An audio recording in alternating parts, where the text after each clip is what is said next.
morning, good afternoon, good evening, and good night, wherever you are around the world. Welcome to the World Championship Final for Magic Online with me, your host, Rich Hagan, and Pro Tour historian, Mr. Brian David Marshall. Two players to bring you. It's Akira Asahara of Japan. There you see him, the home hope, Archer, period. That's his screen name. And there's Carlos Romão, the former 2002 Magic the Gathering World Champion. We are away, and we begin with a raging ravine. So there you go, and that's going to be Archer up top. So at the bottom of your screen will be Carlos Romão playing as Jabs. Now, BDM, tell us a little bit about the two decks. What are we playing? Well, what we're not playing necessarily are the decks that we played yesterday. Okay, because they get that's very interesting. Yeah, they get the chance to go away overnight and reconfigure what they want to do. And Carlos Romão did not open yesterday with Dark Slick Shores at any point. Well, what was he playing yesterday? What was he playing yesterday? Go on, give us it. Actually, I believe he was playing Dark Slick Shores. The switch here is Archer, who played blue-white control yesterday. Right. Who has switched into a Valakut deck, right, for this specific match. So there's he has an interesting sideboard strategy that includes Eldrazi Giants. Ooh, so are we going to see Eldrazi Temple and Eye of Ugin, that kind of thing? We may very well. Okay, there's a Spreading Seas from Jabs on Archer's Raging Ravine. Yeah, so we had County Hard Expedition, turn 2, pretty sort of standard opening for Asahara, and then Spreading Seas back the other way. And Spreading Seas generally hits the green sources in this matchup. You want to keep them away from being able to cast their Cultivates and their Explorers and their... already the Expedition's already in play, but you generally want to keep them off of green whenever possible. Yeah, early game. In the last round of teams yesterday, the Austrian team lost when the Austrian champion was left with 7 green cards in hand and double Spreading Seas forests in play. And yeah, it's a classic strategy to get out of the ramping up. It's the green that does the ramping. So it's a little counterintuitive, though, because you would think you want to, cut them away from their mountains, but that's not the case. Because you just can't run them out of mountains because they have so many ways to get them out. Archer had a forest for the Explorer, but it looks like that's going to get mana leaked, and it does. The best hard counter in Magic right now, arguably. It's hard to call it a hard counter, but it seems to do it most of the time. Sure. I was talking to someone this week, and it was really pleasantly... it was Brian Kibler in his Call Go deck. Loved his... he really loved his Deprives, which was a 2-mana hard counter. Indeed. Which people were not playing around, because they would play to a point where they had 3 mana open, and then they do something where you have 2 mana open, and oh, look, I deprive it. We got a duress coming from Carlos Romão. Indeed we do. And he's like, what do you got?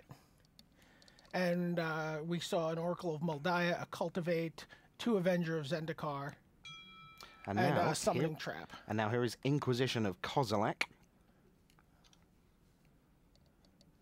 And now, another Spreading Seas. Here, have some more islands. So he's taken a Summoning Trap and a Cultivate and 2 green sources so far this game. Nice. But green keeps coming. And here comes Oracle of Moldiah. This has been a tremendous card this weekend. This is Gentlemen Start Your Engines, isn't it, really? It really is. I was playing Commander. I gotta get used to saying it that way. Last night against Rashad Miller, and I played an Oracle of Moldiah in 2 games that I won quite handily from that point. I can see how that might occur. So Carlos now goes for Tectonic Edge. Nice to see LD sitting in just that spot where it isn't an all-in strategy that just actually denies absolutely everything, right? But yet still has an important part to play in the game. They seem to have just positioned that really beautifully. And he tech-edged and Doombladed the Oracle of Moldiah, and he knows that Archer's sort of stuck on 3 lands from this point. So the board is clear right now. But that 4th land is going to be counter number 3 on County Hard Expedition, and all sorts of stuff is going to start happening from there. So Carlos decides, yeah, I'm ready to go into action. I'm going to activate my Creeping Tar Pit, and that will come in for the first 3 points of damage. So Archer falls to 17. And there you see what we're looking at on the bottom part. Double Avenger, Oracle, Primeval Titan. That is Asahara's hand right now. as up on the top of the screen as he looks at it, Oh, and there's Carlos Grave Titan and his friends. plus chums, as Yeah. we say in Britain. So Grave Titan +2. I believe the chum is actually on the other side of the board, and the sharks are coming in for it. Yeah. So the third counter does go on County Hard Expedition. The first Valakut comes down. But Carlos Romão is in the box seat, and there's Duress. But So we know that he's going to see just creatures here. double Avenger, Primeval Titan. And an Oracle, I believe. Mm-hmm. So he looks at the 4 across the center of his screen. And then... So it should be Grave Titan versus Primeval Titan next turn. Mm-hmm. So I'm going to activate my Creeping Tar Pit, and I'm going to pound you significantly. Here's the plan. That'll be 6, 8, 10, 13. We'll drop Akira Asahara all the way to 4. I recommend doing something pretty tasty pretty swiftly. And he can attack with 2 Creeping Tar Pits next turn if he draws another land. Oh, there goes the Valakut. Doesn't matter. This has been a beating. This has been a beating, and he's not going to be able to get to 6 lands here without the top of his deck helping. Mm-hmm.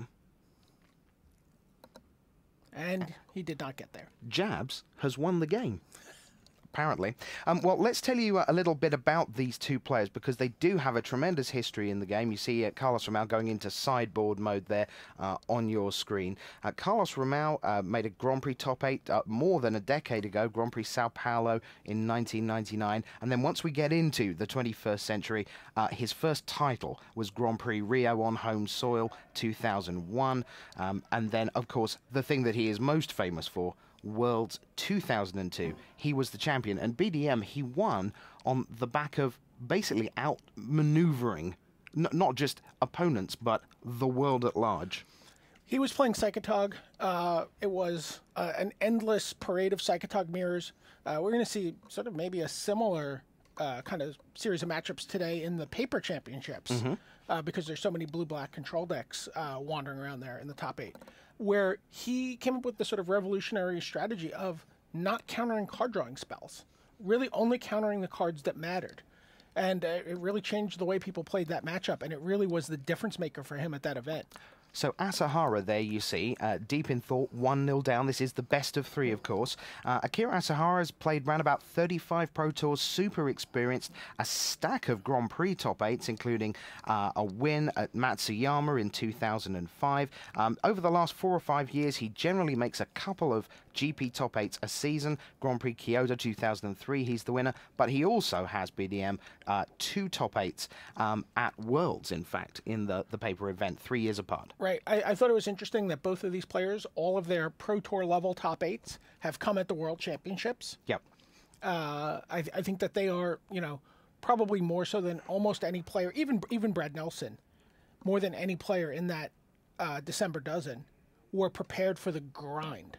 Yes. Of this weekend. Yeah, and something interesting, I had the great opportunity to go to Brazilian Nationals this year, and I spent a lot of time with Carlos, who by that time was well qualified for this event. So he is known for a bunch of months that this day was on his calendar. This Sunday morning was ringed on his calendar. And he said, I'm going to Worlds. Yes, I'm going to play in the paper event, but I'm not looking particularly at levels, and I'm not looking at particularly winning that.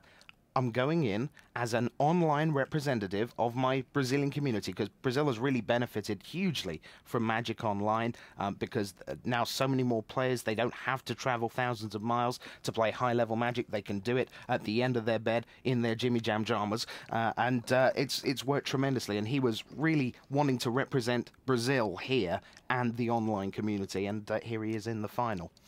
So Asahara against Romão.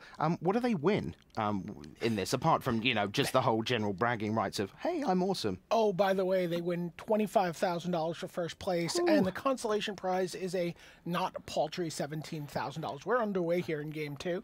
And it looks remarkably similar. Yeah, deja vu all over again. It is. Yogi Berra, I believe. Very good. Yeah. Very good. I know my baseball. I nearly said I know my hockey just to wind you up. So Raging Ravine kicks off, and Island Preordained back the other way. Archer at the top of the screen as we look. Evolving Wilds, Terramorphic Expanse, numbers 5 through 8. Right. I think we should tell watchers at home that in honor of Magic Online and the way people play Magic Online, that we are actually commentating on this finals in our pajamas. It's very true, and you'll never be able to prove it. Inquisition of Kozilek. That was pretty straightforward. I'll take away that. Oracle of Moldiah, Mountain, Evolving Wilds, Oracle of Moldiah, and Mountain. And we'll get rid of Goblin Ruin Blaster. Yeah. Which is a card that Asahara thought was pretty big in this matchup. Mm-hmm. Well, now it's pretty big in the graveyard. Yeah. So again, another little edge for Carlos Romão. This deck, who's just dug with Preordains for 2 turns. Now digs a little more with Spreading Seas. The velocity of his deck is tremendous. Now he's got Tectonic Edge online. This deck of Carlos Romão has been really doing the rounds. It originates from Guillaume Wafatapa, and we'll see it in the top 8 later on. And again in the top 8 later on. And again in the top 8 later on. Indeed. And Guillaume Wafatapa lent his 75 foil cards, his actual deck, to Antoine Ruel for the team portion of the event, as we see an Emrakul, the Eons Torn. That's a Kozilek Butcher. Oh, I do beg your pardon. I'm just blind. Oracle of Moldiah plays 2 lands this turn, plays a forest and an Evolving Wilds. We've seen quite a lot of Emrakul this week, actually. Yeah, we have. In assorted formats.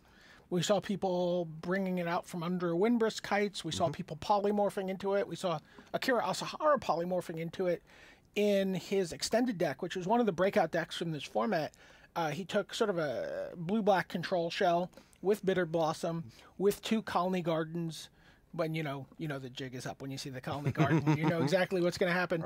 He's defending it with discard and a little bit of removal, some counter magic, and then he polymorphs into Emrakul. And it doesn't take much longer from there to win the game.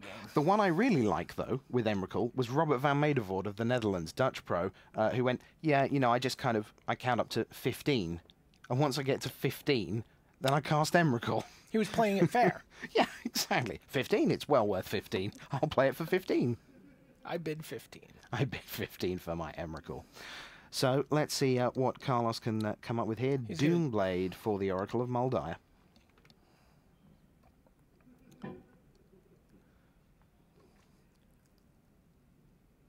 Things not going particularly well for Asahara so far. No, but we're a little light on land here for Carlos. Mm-hmm. An Oracle of Moldiah will be mana leaked. 4 cards in hand for Carlos, 3 cards in hand for Akira. One of which we're reasonably certain is a Kozilek.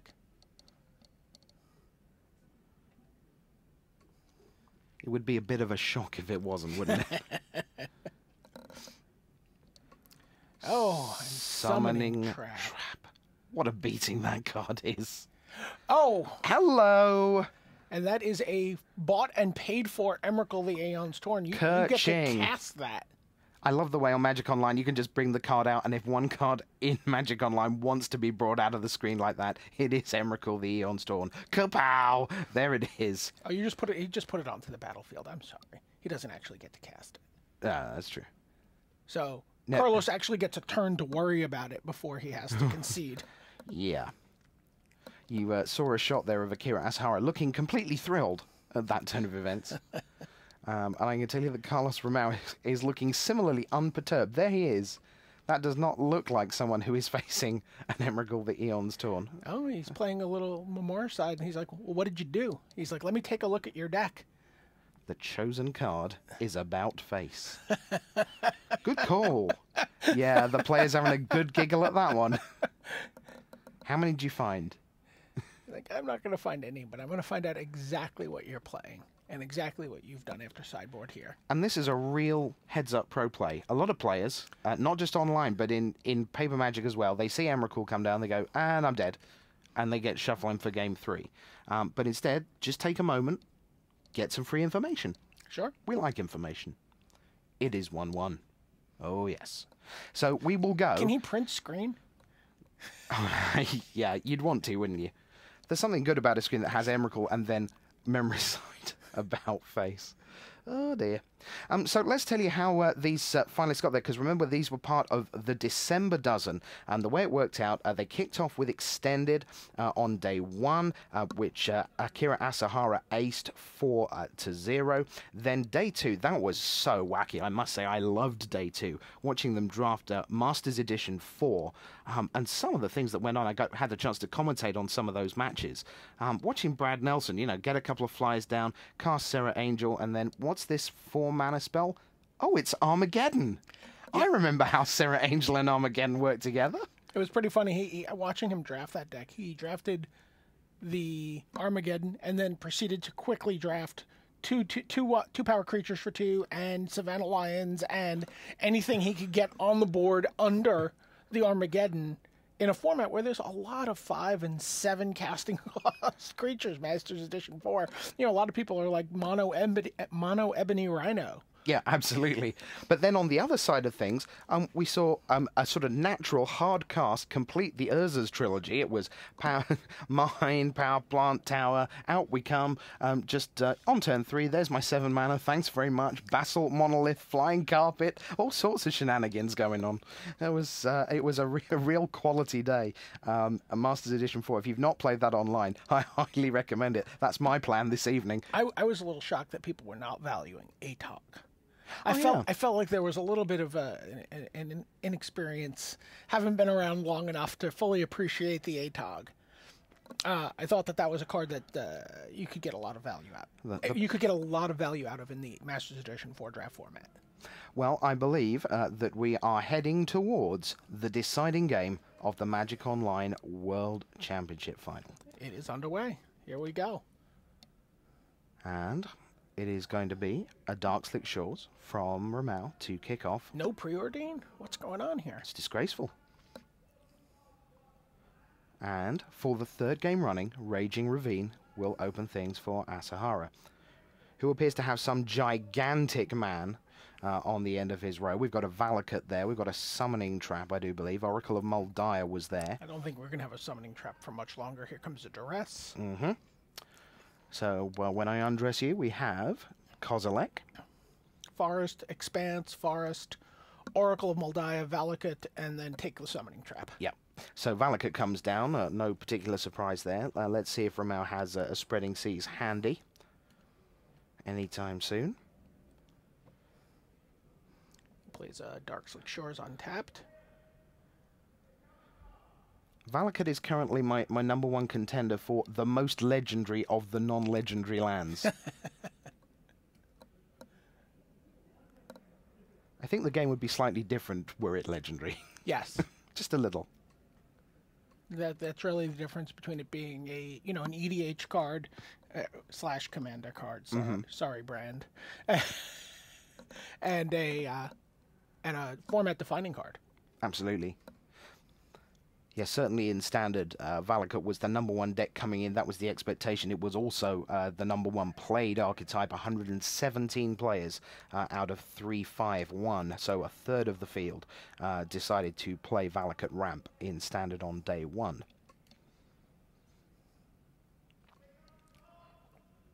So there you see the board position. Land number 4 for Romão. Speaking of format-defining cards... Is it Jace TMS? It is Jace TMS. I wandered over to a match in the team portion of Worlds, and there were 3 teammates that each had a Jace in play. 1 in Standard, 1 in Extended, and 1 in Legacy. Oh, that's a thing of beauty. Were they all playing in the same sleeves? You don't think they just had 4 between the 3 decks? Back we go to Asahara then, who will tap out at 4 for Oracle of Moldiah, Explore, you see on top of his library. He used the Brainstorm ability of Jace when he played it. So Loyalty stays at 3. There you see the 2 of them in the feature match arena, which later will see quarterfinal, semi-final, and World Championship final action, and Team Worlds final, of course. A lot of excitement over Australia making the team finals. Absolutely. Absolutely. And, you know, by the time everyone at home watches this, we will be another step closer to the Team World Final. We will have done the quarterfinals. We'll be having our lunch. Looking forward to that, as always. I do like the taste of food.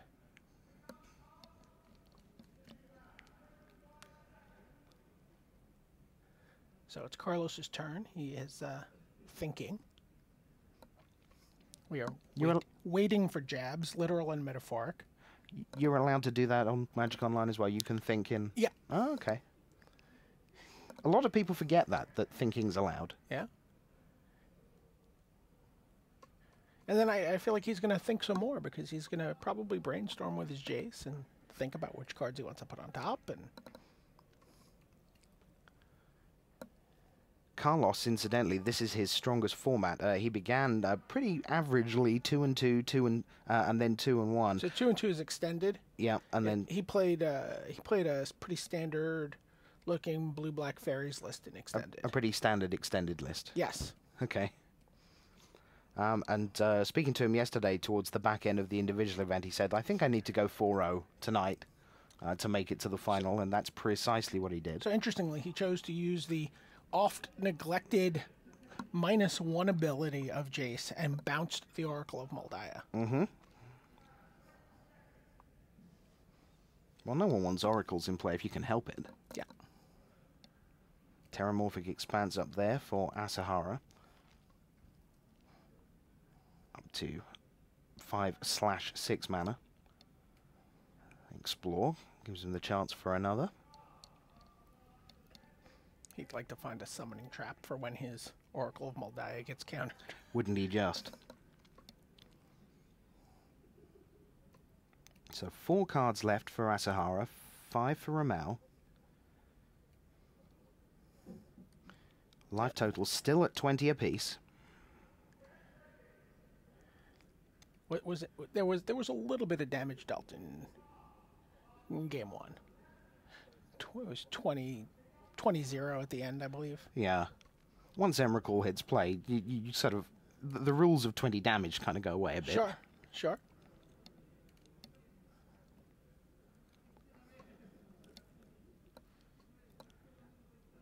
So, we see Carlos doing his thinking thing. And Asahara the same on the left of screen. Good to see Ray Blister Guy Walkinshaw in the background there, our New Zealand columnist. You see him at all the Asian GPs. Romão trying not to make a misstep with so much on the line. Because truthfully, you don't always remember the runner-up.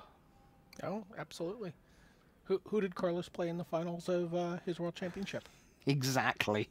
It's exactly what I was thinking. I was like, I wonder if I'll ask BDM. And then, no, you decided to ask me. Thanks. You see, I'm the statistician. I can tell you that Carlos won.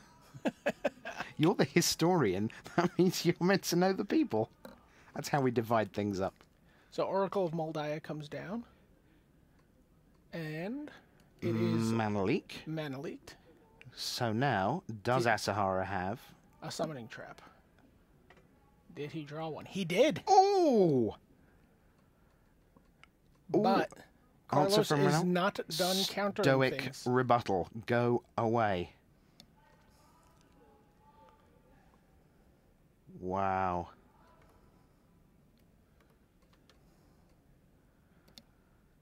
So Jace goes into action.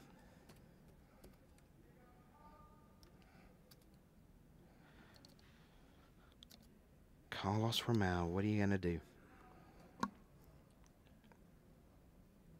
On the right of your screen at the bottom. And there's Asahara. A real tough nut to crack as well. Asahara is one of those players I would really prefer not to play ever if I had the opportunity. I would always feel underdog to someone like that, regardless of matchup. He's just a super tough competitor. He is unflappable. Mark Zeigner, by the way. Oh, okay. It's the other finalist. Yeah, from 202 in Sydney. So Asahara goes for Cultivate. Romão with 4 cards in hand.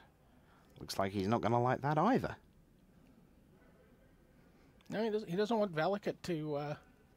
that would be the critical number of mountains for the Valakut. So cancel there, then explore from Asahara. That meets Mana Leak. It's everything you do. He's countering the card drawing here. Cultivate and explore. Because he knows that if he runs Asahara out of cards, then Jace the Mind Sculptor with Fate Seal is going to do a pretty neat job of seeing he doesn't get any more cards. And that's what he's gone to now. Jace the Mind Sculptor at 4 loyalty after the Fate Seal ability. And here is the Titan.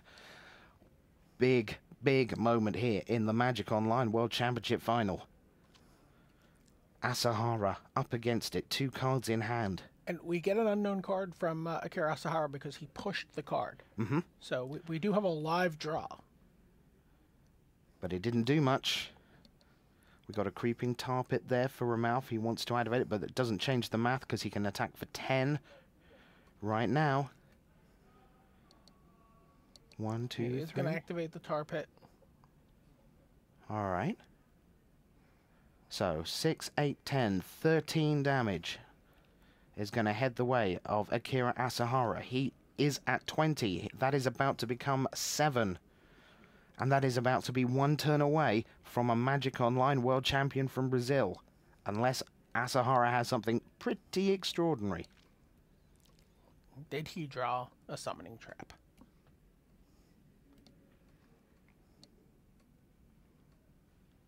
Still the second main phase of Carlos Romão. Look at all that. Look at that board. It's going to be Fate Seal. Where's it going to go? He leaves it there. And you know what that means. Probably not summoning trap. I would guess. And Romão has a little grin to himself because he knows how close he is. Go on. I'm going to do it. 8 years, Asahara, that is it!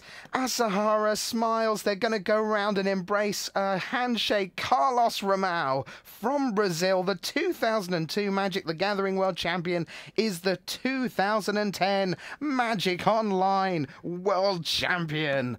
Oh, and look what it means to him. Go nuts in Brazil, because that is outstanding. Your man has been planning that for so many months.